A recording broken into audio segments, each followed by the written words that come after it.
শ্রীলঙ্কা, মালদ্বীপ, নেপাল সহ আন্তর্জাতিক বিশ্বের অন্যান্য রাষ্ট্রগুলোর সাথে সংহতি গড়ে তুলে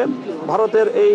আগ্রাসী মনোভাবের বিরুদ্ধে বাংলাদেশকে আন্তর্জাতিক অঙ্গনে নিজেদের মিত্রদেরকে নিয়ে নিজেদের অবস্থানকে শক্তিশালী করার জন্য আমরা মতামত দিয়েছি এবং পরামর্শ দিয়েছি। আজকে মাননীয় প্রধান উপদেষ্টা ডাকে আমরা এখানে সকল রাজনৈতিক দলগুলো নেতৃবৃন্দ সমবেত হয়েছিলাম।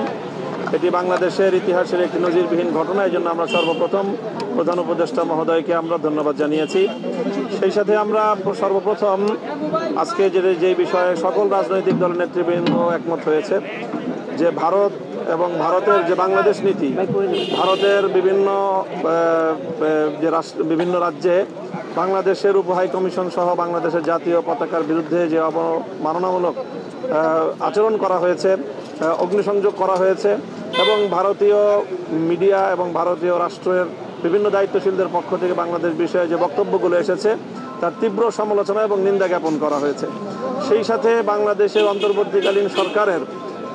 ভারতের এই আগ্রাসী মনোভাবের বিরুদ্ধে যে আত্মমর্যাদাপূর্ণ যে সাহসী পদক্ষেপ, সেই সাহসী পদক্ষেপের সাথে সকল রাজনৈতিক দল সংহতি প্রকাশ করেছে এবং তাদেরকে সাহস জুগিয়েছে এবং ভবিষ্যতে যে কোনো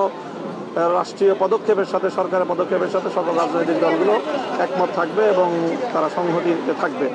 এই প্রতিশ্রুতি দেওয়া হয়েছে। সেই সাথে আন্তর্জাতিক গণমাধ্যমে ভারতের এই যে অপপ্রচার, সেই অপপ্রচারের বিরুদ্ধে বাংলাদেশের অবস্থান তুলে ধরার জন্য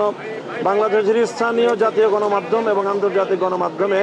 রাষ্ট্রকে, সরকারকে যথাযথ ভূমিকা পালন করার জন্য এবং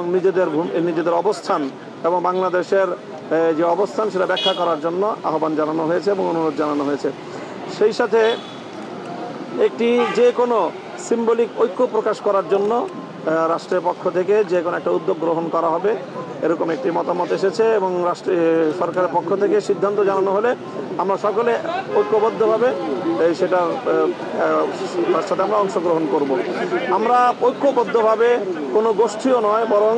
বাংলাদেশের স্বাধীনতা এবং সার্বভৌমত্বের প্রশ্নে সকল সংকীর্ণতার ঊর্ধ্বে বাংলাদেশের প্রশ্নে যারা আমরা ঐক্যমত, 5ই আগস্টের পর থেকে যারা বাংলাদেশকে নতুন বাংলাদেশ হিসাবে গড়ে তুলবার স্বপ্ন দেখছি, তারা সকলে ঐক্যবদ্ধভাবে আগামী দিনে বাংলাদেশকে আমরা রিপ্রেজেন্ট করব, সেই বিষয়ে আমাদের সকলের মধ্যে ঐক্যমত প্রতিষ্ঠিত হয়েছে।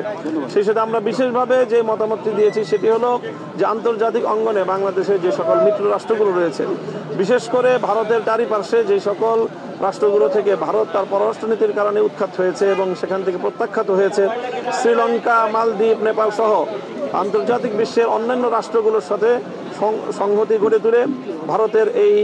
আগ্রাসী মনোভাবের বিরুদ্ধে বাংলাদেশকে আন্তর্জাতিক অঙ্গনে নিজেদের মিত্রদেরকে নিয়ে নিজেদের অবস্থানকে শক্তিশালী করার জন্য আমরা মতামত দিয়েছি এবং পরামর্শ দিয়েছি